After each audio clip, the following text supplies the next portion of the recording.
Red हमारे patrolling staff ने जब देखा कि मरकज़ के अंदर एनिमल स्किन से बने हुए मलबूसात जो हैं वो सेल हो रहे हैं, जिसमें फॉक्स था, रैबिट, उसके अलावा आर्कटिक फॉक्स है, सिल्वर फॉक्स है, इस तरह के जो एनिमल्स हैं उनकी स्किन से बनी हुई जैकेट्स थी, हैट्स थे, मफलर्स थे, जो हैं कल हमारे स्टाफ ने देखा और हमने फ़ौरी तौर पे अपनी रेड टीम वहाँ पर भेजी और रेड की और फ़ौरी तौर पर उस सबको अपने हिरासत में ले लिया, कन्फिस्केट करके ले आए हैं हम।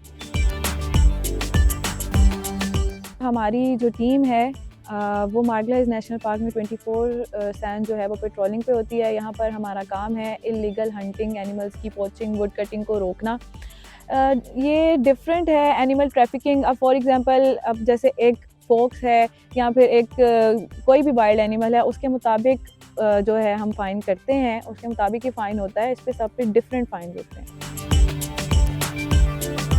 वाइल्ड लाइफ ट्रेड इल्लीगल है। एनिमल की स्किन्स क्या, एनिमल्स का कोई भी ऑर्गन इस तरह से ट्रेड नहीं किया जा सकता और इसको कोई भी चैलेंज नहीं कर सकता। तमाम वाइल्ड लाइफ आती है इसमें, वाइल्ड एनिमल सारे आते हैं। इसी तरह जो भी एनिमल हमें किसी के पास पेट के तौर पर मिलता है, पहले उसको लाइसेंस चेक किया जाता है प्रॉपर, फिर उसको फ़ाइन किया जाता है और वो एनिमल उसे कन्फिस्केट करके प्रॉपर उसको किसी चैनल के थ्रू जहाँ पर भेजा जा सकता है उधर पहुँचा दिया जाता है। हमारा जो है वो रिसर्च एंड प्लानिंग डिपार्टमेंट है। प्रॉपर हम जब रेड करके कंडक्ट करते हैं रेड और कोई भी एनिमल स्किन वगैरह कन्फिस्केट करते हैं तो हमारा रिसर्च एंड प्लानिंग विंग उस पर रिसर्च करता है और उसके मुताबिक फिर जो है वो हमें पता चलता है कि ये किस एनिमल की है और किस तरह से है।